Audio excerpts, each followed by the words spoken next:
বিয়ে আপনার খরচ আমাদের। এবার চট্টগ্রামে একই মঞ্চে বিবাহ বন্ধনে আবদ্ধ হয়েছেন ৮ দম্পতি। ব্যতিক্রমী এই আয়োজনে বিয়ের পোশাক আশাক থেকে সব ধরনের খরচ বহন করেছে আলহাজ শামসুল হক ফাউন্ডেশন। শনিবার 18 জানুয়ারি চট্টগ্রাম নগরীর একটি কমিউনিটি সেন্টারে এই বিয়ের আয়োজন করা হয়। যৌতুক থেকে বেরিয়ে আসার পাশাপাশি অতিরিক্ত দেনমোহরে না ঝুঁকতেই এই আয়োজন করেছে সংগঠনটি। বিয়ে আপনার খরচ আমাদের এই স্লোগানকে সামনে রেখে ব্যতিক্রমী এই আয়োজনের বিয়ের রেজিস্ট্রেশন, বরকনের পোশাক, সাজসজ্জার প্রসাধনী, অতিথিদের আপ্যায়ন প্রভৃতি সব খরচ বহন করেছে শামসুল হক ফাউন্ডেশন। শুধু তাই নয়, এছাড়াও বিয়ের পরে বরকনের জন্য কক্সবাজারে হানিমুনের ব্যবস্থা করে রাখা হয়।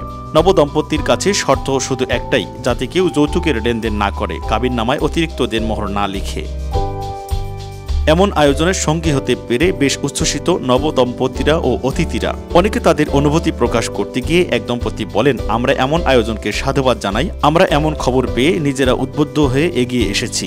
সবাই এমন আয়োজনকে ভালো চোখে দেখছে, আমরাও এতে খুশি। ফাউন্ডেশনের চেয়ারম্যান নাসির উদ্দিন বলেন, মূলত যৌতুক থেকে বেরিয়ে আসার পাশাপাশি অসহনীয় কিংবা লোক দেখানো দেনমোহরে না ঝুঁকতেই এ আয়োজন, যা আমরা ছড়িয়ে দিতে চাই সমাজের আনাচে কানাচে।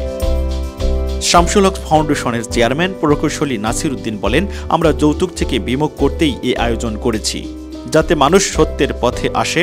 বিয়েকে আমরা সহজ করতে চাই। National desk, news today, Dhaka.